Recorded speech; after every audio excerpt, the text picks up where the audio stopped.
What about Mr. Odinga's lawyer who was extradited to Canada, his home country, just because of the role he performed when Odinga swore himself in as the people's president? How do you think he would feel seeing that both men have decided to come together?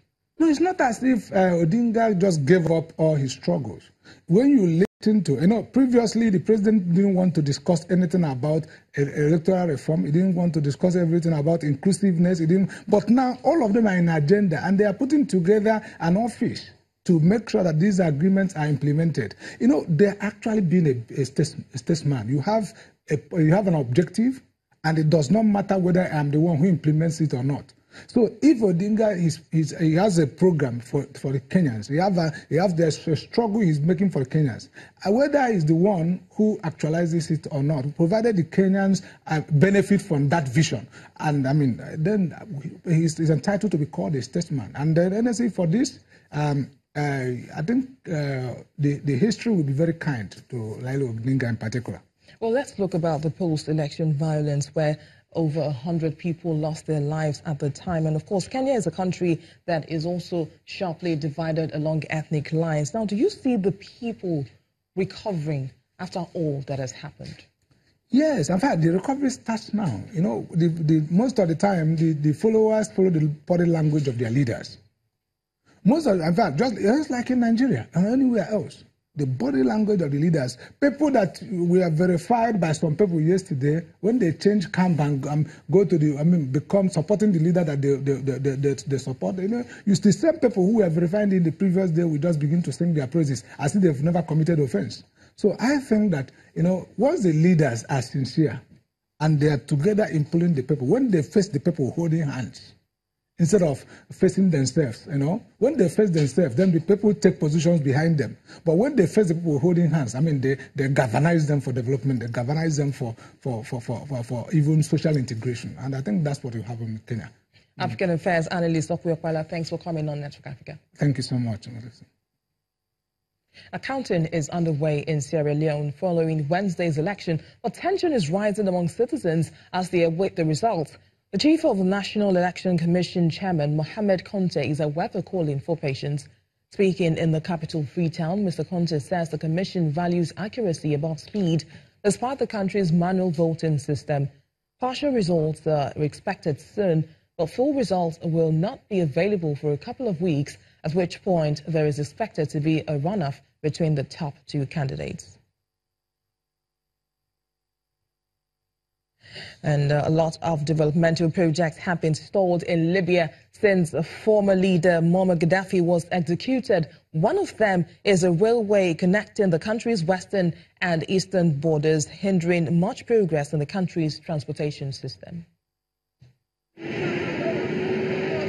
Several years of unrest, rival governments, and a war that led to political instability in the wake of former leader Muammar Gaddafi's downfall in 2011 has kept the trains off the rails in Libya.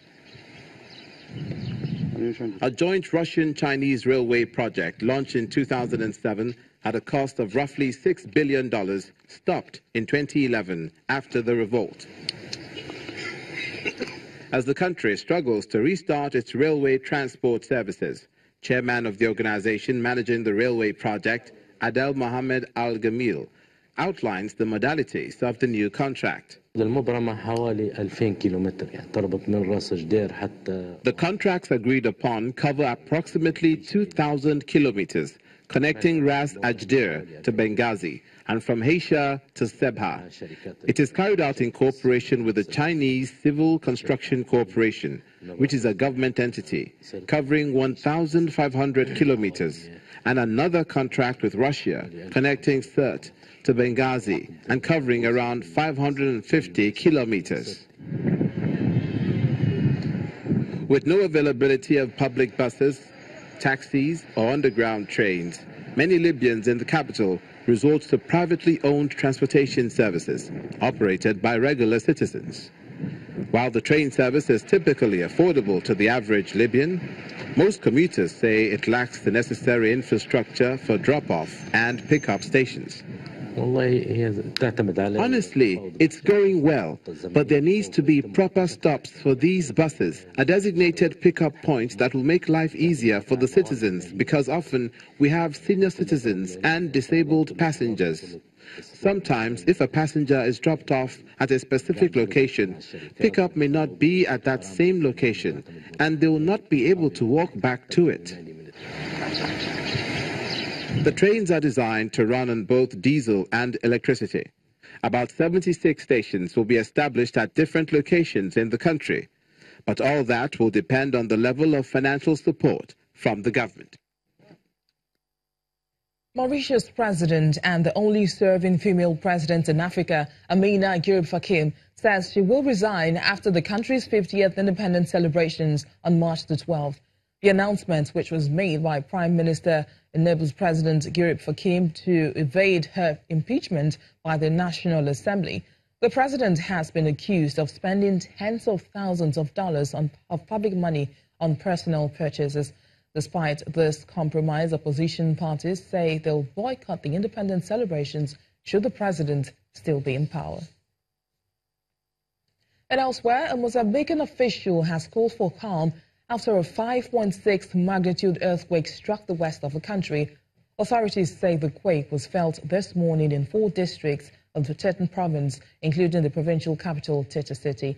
However, they say the epicenter of the phenomenon was recorded in the provincial capital of the central province. The earthquake is reported to have occurred 6.4 meters below ground level. Gracio Kyun, the provincial director of the Mineral Resources and Energy in Tete, says a full assessment of the damage was yet to be carried out. Still ahead on the program, Africa Tech takes a look at unlocking new opportunities and helping new innovators transform their ideas into reality. Do stay with us.